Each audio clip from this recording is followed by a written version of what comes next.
woman who had the most beautiful tattoos on the top sides of both of her hands.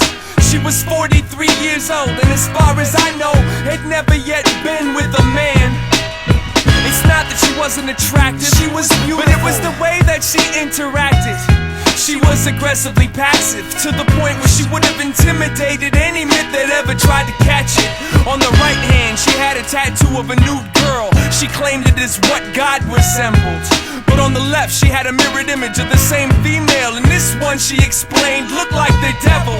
I remember once watching her touch her own breasts, how the tattoo smiled as they stared down her stomach, as if anticipating when they'd be allowed to caress the sweet flower that they both seemed to hunger. Sweet flower. Now maybe I was high, but it felt so right. Heaven and hell both take to this woman's womb. It didn't make sense how she could commence touching herself with me wide awake in the same room. But if I've learned anything in my years, I've learned I no longer believe in surprise.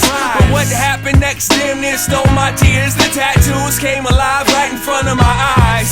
They both slowly stood up and climbed off her hands, and showed me why she never took some time with a man. They climbed deep inside of this woman's garden. She closed her eyes, and she gently bit her bottom lip. I stepped, I left, and I don't regret leaving. And I'll never forget all the things I saw that evening. A glimpse of religion, a piece of coming closer to understanding more about what intrigues me most. I didn't get turned on, I just got turned. I wasn't as aroused as I was concerned. For each one of them I've hurt, and every time I've been burned, I've got a lot to teach, but even more to learn. So now I keep my eyes open, hoping to take in all I can about woman, taking in all she can. And for as long as I breathe, I'll save a seat in my memory for that woman with the tattooed hands.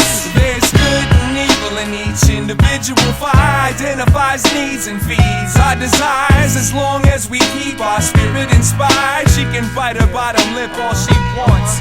There's good and evil in each individual, for I identifies needs and feeds our desires. As long as we keep our spirit inspired, she can bite her bottom lip all she wants.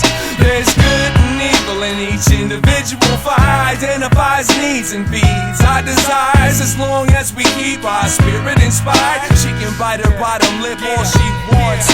There's good and evil in each individual, for I identifies needs and feeds our desires. As long as we keep our spirit inspired, she can bite her bottom lip all she wants.